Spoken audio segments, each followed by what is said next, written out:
बाळासाहेबांच्या तमाम शिवसैनिकांना तुमच्या ह्या अनिश गाढवेचा, बाळासाहेबांच्या या कडवट शिवसैनिकाचा मानाचा जय महाराष्ट्र। शिवसैनिकांनो, अजूनही शिवसेना एक वादळ या आपल्या हक्काच्या माध्यमाला सबस्क्राइब करायचं कुठेतरी राहून गेलं असेल तर तुम्हा सर्व शिवसैनिकांना पुन्हा एकदा कळकळीची विनंती करतो। आता ताबडतोब शिवसेना एक वादळ आपण सर्वांनी लाखोंच्या संख्येने सबस्क्राइब ठेवा। उभ्या महाराष्ट्राच्या कानाकोपऱ्यात आपल्या शिवसेनेच्या ज्वलंत विचारांना पोहोचवणाऱ्या या माध्यमाला आपण सर्वांनी मिळून मोठं करा ही नम्र विनंती करतो। काल परवाचं सन्माननीय शरद पवार साहेबांचं ते स्टेटमेंट आपण सर्वांनी पाहिलं असाल, ऐकलं असाल की सत्तेत जायचंय की विरोधात बसायचं याचा निर्णय आता सुप्रियाताई सुळे यांनी घ्यायचा आहे। अनेकांच्या भुवया उंचावल्या असतील। नेमकं हे अशा क्षणी वक्तव्य ज्या क्षणी काल परवाच आपण पाहिलात सन्माननीय सुप्रीम कोर्टाने स्थानिक स्वराज्य संस्थांच्या निवडणुका ज्या आतापर्यंत प्रलंबित ठेवल्या होत्या त्या निवडणुका पुढच्या 4 महिन्यांच्या आतमध्ये घ्या। ज्यावेळेस अशा प्रकारचं स्टेटमेंट माननीय सुप्रीम कोर्टाकडून आलेलं असताना शरद पवार साहेबांनी हा कुठला टायमिंग साधलाय आणि हा कुठला विषय त्यांनी मार्केटमध्ये सोडलेला आहे, पुढे सोडून दिलेली आहे मार्केटमध्ये याची, हा नेमका टायमिंग काय, या सगळ्याचा आपल्या युतीवर, महाविकास आघाडीवर नेमका काय परिणाम होणार आहे आणि या सगळ्याचं नेमकं फलित ते नेमकं काय असणार आहे, या सर्वावर पुढची 5 ते 6 मिनिटे मी तुम्हा सर्वांशी चर्चा करणार आहे। सर्वात प्रथम लक्षात ठेवा शिवसैनिकांनो, शिवसेना आणि राष्ट्रवादी काँग्रेस पक्ष यांच्यामध्ये झालेल्या फुटीमध्ये जमीन आसमानाचा अंतर आहे। जमीन आसमान म्हणजे अगदी एक जर उत्तर ध्रुव असेल तर एक दक्षिण ध्रुव आहे। दोघांच्या फुटीमध्ये जमीन आसमानाचा फरक आहे। सगळ्यात पहिला फरक, राष्ट्रवादी काँग्रेस पक्षामध्ये झालेली फूट ही आजवर खरंच तुम्हाला फूट वाटते का, हा प्रश्न आपण आपल्या मनाला, साधा प्रश्न हा आपण आपल्या मनाला विचारा आणि त्यानंतर तुमचं मन तुम्हाला काय उत्तर देत आहे शिवसैनिकांनो, त्याच्यातच सारं काही आलं त्याच्यामध्ये।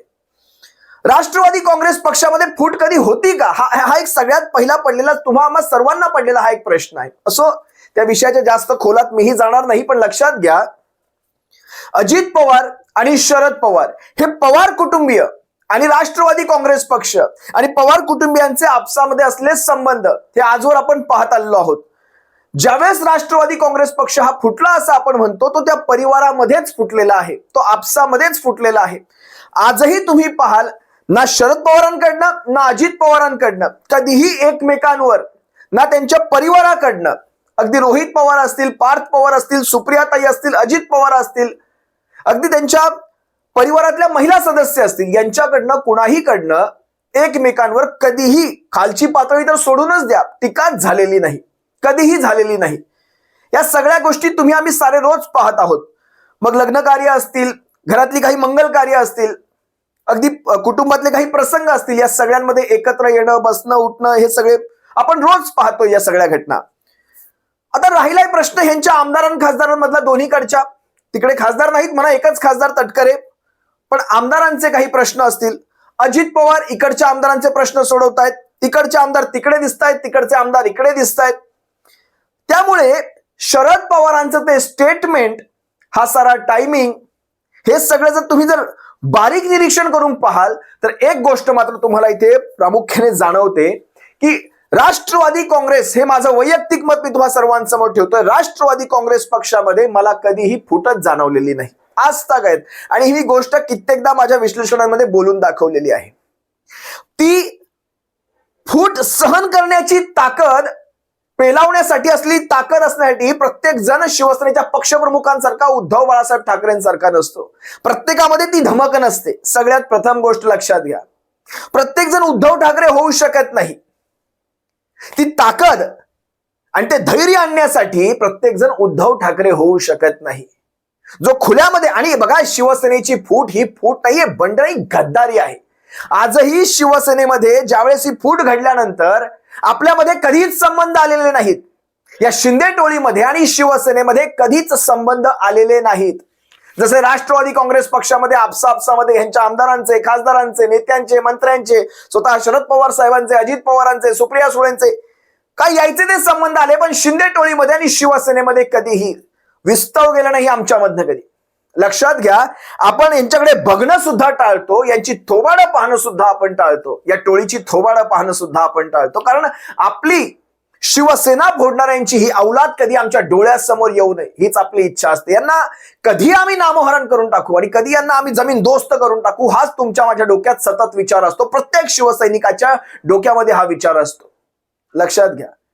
आज खरं पाहायला गेलं तर शरद पवार साहेबांचं हे स्टेटमेंट, त्यांनी काय त्यांचं स्टेटमेंट आहे मी तुम्हाला ते स्टेटमेंट सांगतो, लक्षात घ्या। विरोधात बसायचंय की नाही याचा निर्णय सुप्रिया सुळेंनी घ्यायचा आहे। दोन्हीकडची माणसं ही एकाच विचाराची आहेत।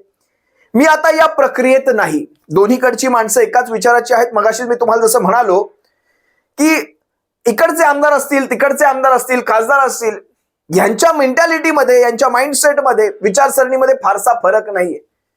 अगदी शेवटी बघा, राष्ट्रवादी काँग्रेस पक्षाचा तुम्हाला जर इतिहास थोडंसं तुम्ही लक्षात घ्या, भले ते काँग्रेसमधून फुटून वेगळे झाले वगैरे, तो सारा इतिहास तुम्हाला माहिती आहे, पण मी अर्थकारणाचा इतिहास म्हणतोय।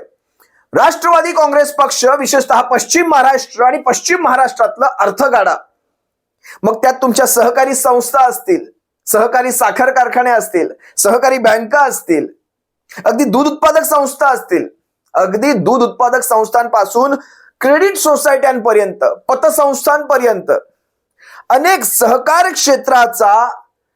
क्षेत्रावर म्हणता येईल पगडा, ती अशी करकचून घट्ट बांधलेली मूठ म्हणजे राष्ट्रवादी काँग्रेस पक्ष। पश्चिम महाराष्ट्र असेल, मी तितकं विदर्भ म्हणणार नाही, उत्तर महाराष्ट्रातही म्हणता येईल, या सगळ्या पट्ट्यामध्ये सहकार क्षेत्र हे सगळ्यात जास्त फोफावलेलं आहे आणि विशेषतः साखर कारखाने। आणि हे साखर कारखाने, या पतसंस्था, या जिल्हा बँका, ज्या पीडीसी बँक, या डिस्ट्रिक्ट बँका असतात, या बँका असतील, क्रेडिट सोसायटीज असतील, या सगळ्यांच्या जाळ्यातून अर्थकारणातून राजकारण, ही जी एक साखळी म्हणता येईल, ही साखळी राष्ट्रवादी काँग्रेस पक्षाच्या नेत्यांनी, दुय्यम असतील, पहिल्या, दुसऱ्या, तिसऱ्या सगळ्याच फळीतल्या नेत्यांनी अतिशय व्यवस्थित बसवली। मग अगदी जिल्हा परिषदची निवडणूक असेल तिथपासून ते विधानसभेची आणि लोकसभेची इथपर्यंत यांची प्रणाली बांधलेली आहे। आता पैसा जर हातात नसेल, म्हणजे बघा, मी तुम्हाला एक स्टेटमेंट दाखवतो मिकी घईचं, मिकी घई आपले रिपोर्टर, एबीपीचे रिपोर्टर, त्यांचं एक स्टेटमेंट दाखवतो। शरद पवार साहेबांचं एक सुतोवाच आहे, म्हणजे अशा प्रकारे ते सुचवू इच्छितात की आपली कामं साध्य करून घेण्यासाठी, आपल्या विधानसभा क्षेत्रामध्ये निधी आणण्यासाठी सत्ता असणं हे फार गरजेचं आहे। या अशा प्रकारचं एक स्टेटमेंट शरद पवार साहेबांचं, मला हे फार दुर्दैवी वाटतं। मी पुन्हा सांगतो, हे फार दुर्दैवी आहे। म्हणजे केवळ सत्ता हेच अंतिम ध्येय, कारण राष्ट्रवादी काँग्रेस पक्ष हा कधीही सत्तेशिवाय फार काळ राहिलेला नाही। आपण आजवरचा त्यांचा इतिहास पहा, अगदी काँग्रेसमधून वेगळा झाल्यानंतरचा, काँग्रेसच्या पूर्वीही, म्हणजे काँग्रेसमध्ये असताना सुद्धाही सत्तेत होते, नंतरही जशा निवडणुका झाल्या, राष्ट्रवादी काँग्रेस पक्ष महाराष्ट्रातला मोठा पक्ष ठरला, पण एखादी सत्ता घेऊ शकला नाही, त्यामुळे पुन्हा काँग्रेस सोबत जाऊन पुन्हा मुख्यमंत्री पदापर्यंत, त्यानंतर महाविकास आघाडीच्या मार्फत पुन्हा महाराष्ट्राच्या सत्तेमध्ये राहणं हेच यांना जमतं। मग या ना त्या प्रकारे ज्यावेळेस शरद पवार साहेब म्हणतायत की सत्तेत, म्हणजे ह्या आमदारांना निधी लागतो, त्यांच्या मतदारसंघांचा विकास, जरा एकदा पहा ना मिकी घई काय म्हणालेत। सुळे असेल किंवा अजित पवार असतील, त्यांना निवडणुका लढवायच्या आहेत, त्यामुळं त्यांनी बसून हा निर्णय घ्यायचा आहे, अशा पद्धतीचे स्पष्ट संकेत स्वतः शरद पवारांनी दिलेले आहेत। एवढंच काय तर त्यांना या संदर्भात देखील पूर्ण कल्पना आहे की राज्यातील जे आमदार आहेत ते गेले काही दिवस सातत्याने अजित पवारांच्या संपर्कात आहेत, कारण जेव्हा जेव्हा या आमदारांना त्यांच्या मतदारसंघामध्ये वेगवेगळी कामं करायची असतात, त्यामुळं त्यांना थेट अजित पवारांकडे जावं लागतं। वेगवेगळ्या एक वेगळे नातं त्यांच्यासोबत आहे, कारण गेले अनेक वर्ष ते एकत्र काम करत होते आणि त्यामुळं सातत्याने काही आमदार अजित पवारांसोबत जाण्यासाठी इच्छुक आहेत। या संदर्भातली देखील कल्पना पूर्ण शरद पवारांना आहे आणि त्या संदर्भात देखील ज्या वेळेस मगाशी मी तुम्हाला म्हणालो शिवसेना आणि काँग्रेस, राष्ट्रवादी काँग्रेसमध्ये एक जमीन आसमानाचा फरक आहे, विशेषतः राष्ट्रवादी काँग्रेस पक्षामध्ये। ज्यावेळेस राष्ट्रवादी काँग्रेस पक्षाचे आमदार हे असा विचार करतात निधीचा, त्यावेळेस शिवसेनेचे आमदार काय विचार करतात माहितीये तुम्हाला? शिवसेनेचे आमदार हा विचार करतात की आम्ही आमच्या मतदारसंघांमध्ये जाऊ, आम्ही आमच्या मतदारसंघातल्या लोकांना सांगू, मतदारांना सांगू, बघा आम्ही फक्त शिवसेनेचे आमदार आहेत म्हणून आम्हाला यांनी निधी दिला नाही। म्हणजे निधीसाठी शिवसेनेचे आमदार ह्याच्या त्याच्या पाया कधीही पडले नाही। जरा सुनील प्रभू साहेबांचा हा व्हिडिओ पहा।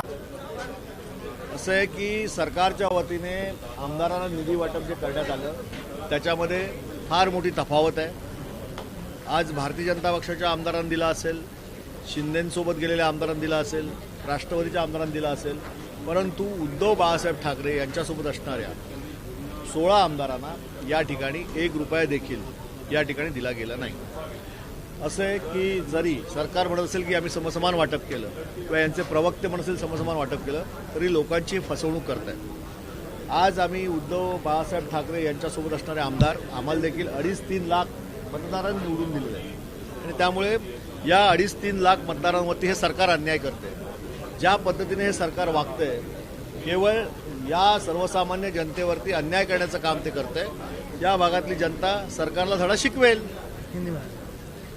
तुमच्या जो गटामध्ये आमदारांनी सहभागी व्हावं यासाठी दबाव आहे का, किंवा निधी वाटपावून अशा प्रकारचं राजकारण सरकारकडनं होतं? असं आहे की आम्ही त्यांच्यासोबत गेलो नाही म्हणून आमच्यावरती राग काढण्यासाठी 1 रुपया निधी दिला जात नाहीये.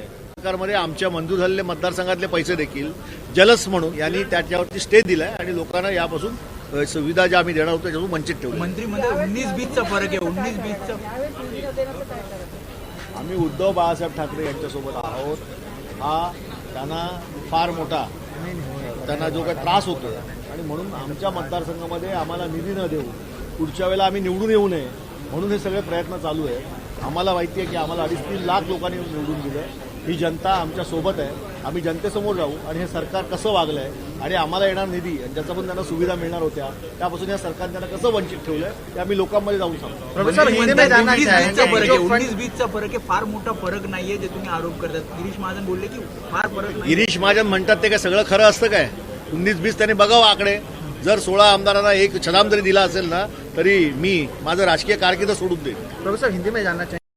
सुनील प्रभूंचा हा व्हिडिओ शिवसेना नेते शिवसेनेचे ढाण्यावाग म्हणता येईल. सुनील प्रभूंचा हा व्हिडिओ एक प्रातिनिधिक उदाहरण आहे. असंच मत शिवसेनेच्या साऱ्या आमदारांचं आहे.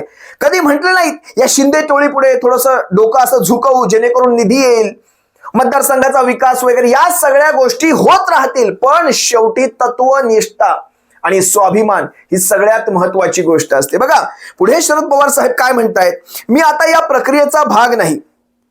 दोन्ही राष्ट्रवादी भविष्यात एकत्र येणं न येणं हे आता अजित पवार असतील किंवा सुप्रियाताई सुळे असतील यांनी ठरवायचंय. म्हणजे त्यांनी कुठेही ही शक्यता नाकारली नाही की भविष्यामध्ये सुप्रियाताईंनी समजा हा निर्णय घेतला तर ते त्याला विरोध करतील. हे इतकं सिंपल आहे. म्हणजे गेली कित्येक वर्ष आपण जो संघर्ष केला यांच्याशी, तो 50-60 म्हणजे 5 ते 6 दशकांचा हा संघर्ष, या संघर्षाला नेमकं आपण काय म्हणणार? आणि अशा प्रकारचा जर हा संघर्ष अशा प्रकारे आपल्या उत्तरार्धामध्ये शेवटामध्ये आपण जर अशा प्रकारे म्हणजे संपवणार असू, आणि ही हतबलता आहे, ही हतबलता आहे, मी पुन्हा हा शब्द जबाबदारीने वापरतो, ही शरद पवार साहेब मला स्पष्टपणे इथे हतबल दिसून आले. एकदा हा व्हिडिओ पहा. केलं पाहिजे. तुम्हाला असं वाटतं की तुमचा जो मित्रपक्ष आहे एक, आता तो सरकारमध्ये सामील होण्याच्या दिशेने त्याची वाटचाल चालू आहे? तर मी काही ऐकलं नाही त्यांचं स्टेटमेंट, पण मी वाचलंय कुठंतरी. काय त्यांचा संदर्भ होता मला काही सांगता येणार नाही, पण त्यांचे कौटुंबिक संबंध आहेत हे आपण पाहतो. वेळोवेळी ते कौटुंबिक संबंध काय मिळतात.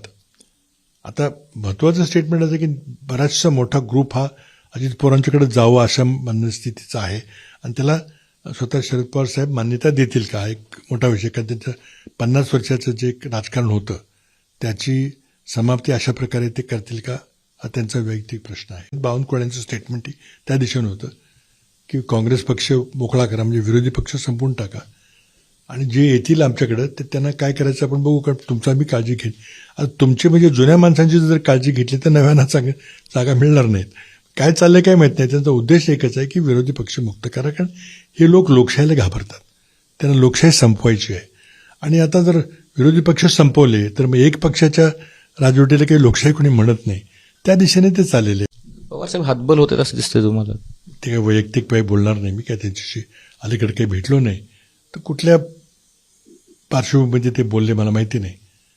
पण मला असं वाटतं की आपण इतके 50 वर्षापर्यंत ही जातीवादी पक्षांची लढत दिलेली आहे, फुले शाह आंबेडकरांना जपलेला आहे.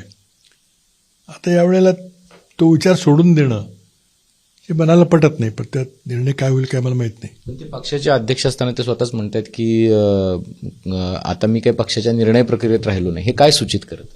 शेवटी म्हणजे ते एका दिशेने चालेल की आपण तरुणांच्या हातामध्ये सगळी सूत्र दिली पाहिजेत, ही भावना त्यांची आहे की ते काही चुकीचे नाही आहे. महाविकास आघाडी स्थापन करण्यामध्येच काय मोठा वाटा होता ज्यांचा, किंवा ज्यांची भूमिका महत्वाची होती, त्यांनीच आता शस्त्र टाकलीत. म्हणजे इंडिया आघाडी नाही, म्हणजे महाविकास आघाडी पण तिचं पण अस्तित्व धोक्यातच आलं ना. तसं महाविकास आघाडी महाराष्ट्रातली अरेंजमेंट आहे. तुम्ही असं सगळं लढण्याची भाषा करताय, ज्यावेळेला मिनी विधानसभा तोंडावर आहे, 2-4 महिन्यामध्ये महापालिका लागतील. कालच कोर्टाचा निर्णय आला की आता घ्या इलेक्शन्स. त्यावेळेला पवार साहेबांनी अशा पद्धतीचं वक्तव्य केल्यामुळे आश्चर्य होतं. टायमिंगबद्दल मी काही बोलणार नाही, पण शेवटी आपल्याला एक निर्णय घ्यावा लागेल की आता एक सूचक त्यांचं व्यक्त आहे की मग सरकारमध्ये सामील व्हायचं का नाही, हा निर्णय त्यांच्या ज्युनियर नेतृत्वाने घ्यावा. म्हणजे he is not against it. सरकारमध्ये, मोदी सरकारमध्ये सामील आता बरेच लोक इच्छुक आहेत की आपण सत्तेत जाऊ म्हणून, पण त्याला माझी हरकत नाही असं जर त्याचं वक्तव्य असेल तर ते गंभीरपणे विचार त्यावर केला पाहिजे. ऍक्टिव्ह पॉलिटिक्समधून पवार रिटायर्स होत आहेत अशा पद्धतीचे वक्तव्य. असं मी काय बोलणार नाही त्यावर. मला काही म्हणजे त्यांची गाठी पडलेली नाही आणि नवीन तरुण रक्ताच्या पिढीला जबाबदारी देण्यामध्ये काही चूक नाही. पण ज्या जातीवादी पक्षांशी तुम्ही आता 4 महिन्यांपूर्वीच भाषणं केलेली आहेत, 6 महिन्यांपूर्वी भाषणं केलेली आहेत, तुम्ही महाविकास आघाडीला यश मिळालं त्यावेळेला तुम्ही सत्तेत येण्याचा विचार करून भाषणं केली, तर त्याच्या विसंगत आहे हे सगळं. बाकी काय बोलले ते मी त्यावर काही बोलणार नाही. फक्त सत्तेत जायचं का नाही हे ठरवायचं. म्हणजे जायला आमची हरकत नाही जर तसं ठरलं तर, हा विचार जास्त गंभीर आहे. तर तसं झालं तर ते दुर्दैवी ठरेल. काँग्रेस कशा पद्धतीनं बघते? कारण काँग्रेसच्या पण नेत्यांना गळा लावण्याचे प्रयत्न सातत्यानं भाजपकडून होते. 2-3 आमदार, माजी आमदार गेले, आणि शरद पवारांचं हे वक्तव्य. ते बघा, ते आता भाजपचे राज्याचे अध्यक्ष म्हणत असतील तर काँग्रेस मोकळी करा, ही जर त्यांची स्ट्रॅटेजी असेल अमित शहाची, काँग्रेस मुक्त वगैरे जी आहे, त्यांना लोकशाही नको आहे आणि ते लोकशाहीचा देखावा कायम ठेवतील शेवटपर्यंत. लोकशाहीच्या निवडणुका घेतील, मग काही EVMला बटणं दाबतील, सगळं करतील, पण शेवटी एकच पक्ष राहिला तर त्याला लोकशाही पण म्हणायचं का? चीनमध्ये पण एक पक्षाची लोकशाही आहे, रशियामध्ये पण एक पक्षाची लोकशाही होती. त्या दृष्टीनं मल्टी पार्टी लिबरल डेमोक्रेसी आपण टिकवायची असेल तर मग 2 परस्पर विरोधी आर्थिक विचार असतील, सामाजिक विचार असतील, त्यावर एक राजकीय पक्ष हे ताकदीनं उभे राहिले पाहिजेत, जे आता होताना दिसत नाही. हे जे पैशाचं जे राजकारण सुरू केलं आहे त्यामुळे याला खरंच लोकशाही म्हणावं का, हा सवाल उठतोय. पण जर जे या चळवळीचे दिग्गज नेते होते त्यांनी जर कॉम्प्रोमाइज केलं तर मग नव्या पिढीचे लोक ती जबाबदारी पेलू शकतील का नाही, हा मग खरा सवाल राहतो. लढण्याची भावना संपेल अशा निर्णयानं. काय विचित्र झालं सगळं. ज्याप्रमाणे पैशाचं महत्त्व वाढवून ठेवलेलं आहे, कॉन्ट्रॅक्टर, सरकारी अधिकाऱ्यांच्या बदल्या, टेंडर फिक्सिंग कसं करायचं हे चाललेलं आहे. त्यामुळे या पक्षाच्या पाशवी बळासमोर कोण टिकू शकेल? म्हणजे जी लोकशाही डॉक्टर बाबासाहेब आंबेडकरांना अभिप्रेत होती किंवा नेहरू, गांधी, मौलाना आझाद, पटेल या लोकांना अभिप्रेत होती, ती लोकशाही आहे का, हा प्रश्न खरा उभा राहतोय. आणि एकपक्षीय लोकशाही म्हणजे लोकशाही नसते, ती हुकुमशाही असते. त्या दिशेनं भाजप चाललेली आहे. आणि त्याला हातभार लावतात. मग मला माहिती नाही तिने विचार केला असेल, पण बावनकुळ्यांचं स्टेटमेंट मला वाटतं पुण्यातच केलं होतं की काँग्रेसला मुक्त करा, त्यांची सगळी माणसं आपल्या पक्षात घ्या, मग त्यांचं काय व्हायचं ते होईल. ते गांभीर्याने घेतलं का पवार साहेब? असं काय मला माहिती नाही, पण ती मानसिकता अमित शहांचंच स्टेटमेंट त्यांनी वेगळ्या पद्धतीने मांडलं. चुकीचं मला म्हणजे एकच चिंता मला वाटते की सत्तेत जायचा निर्णय घेतला तरी माझी काय हरकत नाही, असा जर त्यातून जर संदेश निघत असेल तर मग तुम्ही हा विचार सोडला का? या 2 ते 3 मिनिटांच्या व्हिडिओमध्ये पृथ्वीराज चव्हाणांनी अतिशय सुस्पष्टपणे सांगितलं. ते म्हणतायत की आपल्या कारकिर्दीचा हा शेवट 50-60 वर्षांच्या, जवळपास 5 ते 6 दशकांच्या कारकिर्दीचा हा शेवट जर हा अशा प्रकारे होणार असेल तर मात्र हे दुर्दैवी आहे. महाराष्ट्रासाठी ही दुर्दैवी आहे, चळवळीसाठी सुद्धा हे दुर्दैवी आहे. असो, ज्यावेळेस पवार साहेब म्हणतात की आता ह्या प्रक्रियेचा, ह्या निर्णय प्रक्रियेचा मी काही भाग नाही, मग ज्यावेळेस तेच अजित पवार म्हणत होते की आपण आम्हाला आशीर्वाद देत राहावेत, आपण एका मार्गदर्शकाच्या भूमिकेत राहावं वगैरे, ज्यावेळेस ते म्हणत होते, ज्यावेळेस ते सारं नाट्य आपण सारे पाहत होतो, मग त्याच वेळेस हा सारा प्रकार का नाही केला गेला? मग हे इथपर्यंत का ताणण्यात आलं? विचार करा, सगळ्या ह्या महाविकास आघाडी ज्यावेळेस बनत होती, ज्यावेळेस एक नवीन समीकरण तयार होत होतं, त्यावेळेस या समीकरणाचा म्हणजे या सगळ्यात पुढाकार घेणारेच स्वतः शरद पवार होते. म्हणजे आज पुढाकार घेणाऱ्या ह्या सेनापतीने शस्त्रम्यान करावीत हे कितपत योग्य आहे? म्हणजे हा भरोसा, हा ट्रस्ट नावाचा फॅक्टर जो आहे ना, कारण तुम्ही बघा ना 2014 मध्ये ज्यावेळेस शिवसेना भारतीय जनता पक्ष हा वेगळा लढला होता, त्याही वेळेस आपण पाहिला असाल जसा हा निकाल लागला, शिवसेनेशिवाय भारतीय जनता पक्षाचं सरकार बनत नव्हतं हे स्पष्ट ज्यावेळेस दिसलं. शिवसेनेची बार्गेनिंग पॉवर अतिशय स्ट्रॉंग होऊ शकली असती, पण त्या ठिकाणी न मागता बिनशर्त बाहेरून पाठिंबा दिला गेला आणि शिवसेनेची बार्गेनिंग पॉवर शून्य करून टाकली होती त्याही वेळेस. आणि 2019 मध्ये आपण जर पाहिलात तर 2019 मध्ये महाविकास आघाडीला एक मुहूर्तमेढ रोवण्याचं जे कार्य ज्यांनी केलं ते शरद पवार साहेब आज अचानक शस्त्रम्यान करतात. करतील नाही करतील याचं उत्तर भविष्य देईल, पण ज्या प्रकारे हे स्टेटमेंट येतं की हा निर्णय त्यांनी घ्यायचा आहे, म्हणजे भविष्यात जर तो निर्णय घेतला गेला त्याशी माझं काहीही संबंध नसणार, मी माझा त्याला पाठिंबाच असेल, होईला भाई आणि नाहीलाही. या गोष्टी फार घातक आहेत. अनेक गोष्टी तुम्हा सर्वांसमोर मला घेऊन यायच्यात, पण ह्या सगळ्या परिस्थितीकडे पाहता कुठतरी वाटतं ठाकरे ब्रँड आता एकत्र व्हावा. ठाकरे ब्रँड, सन्माननीय राजसाहेब ठाकरे असतील, मनसे अध्यक्ष, शिवसेना पक्षप्रमुख श्रीमान उद्धव बाळासाहेब ठाकरे यांनी एकत्र यावं आणि महाराष्ट्रामध्ये ठाकरे ब्रँड हा एकमेव ब्रँड ठेवावा. शिवसेना आणि मनसेने एकत्र येऊन या महाराष्ट्राचा विकास साधावा, हे एवढंच या क्षणी मला दिसतं. प्रत्येक जण हा उद्धव ठाकरे होऊ शकत नाही हे सगळं पेलवण्यासाठी, प्रत्येक जण होऊ शकत नाही. आज लढतायत बघायला गेलं तर भारतीय जनता पक्षाशी एका विशिष्ट काळामध्येच एक तडजोड केली गेली असती तर हा सारा प्रकार थांबवता आला असता. आजही पहा, दर 2 दिवसांनी शिवसेनेचा एखादा नगरसेवक, एखादा कार्यकर्ता, एखादा विभाग प्रमुख या सगळ्या गोष्टी यांना कसा खेचायचा प्रयत्न चालू आहे. बघा ना तुम्ही, दर 2 दिवसांनी शिवसेनेला एक धक्का द्यायचा प्रयत्न चालू आहे. पण शिवसेना संपली का? आज 3 वर्षापासून शिवसेनेमधून माणसं चोरायची कामं चालू आहेत, पण शिवसेनेमध्ये इन्फ्लो हा आउटगोईंग पेक्षा प्रचंड जास्त आहे. लक्षात घ्या, प्रचंड जास्त आहे. प्रत्येक जण हा उद्धव ठाकरे होऊ शकत नाही, तो उद्धव ठाकरेंसारखा लढवय्या बाणा प्रत्येकामध्ये येऊ शकत नाही. विरोधात राहण्याची किंमत जेवढी उद्धव ठाकरेंनी मोजली तेवढी या महाराष्ट्रात नव्हे तर तमाम या हिंदुस्थानामध्ये देखील कुठल्याही नेत्यामध्ये नाही. मी हे ठामपणे सांगू शकतो, कुठलाही नेता एवढी किंमत मोजू शकत नाही.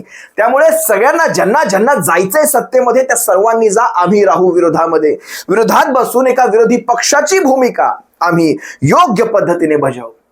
या महाराष्ट्राच्या या बेकायदेशीर सरकारला, ईव्हीएमच्या जीवावर आलेल्या सरकारला सळो की पळो करून सोडण्याचं काम या महाराष्ट्राच्या विकासासाठी आम्ही करू. जिथे जिथे हे सरकार उतेल माजेल तिथे आम्ही उभे राहू. शिवसेना म्हणून आम्ही उभे राहू.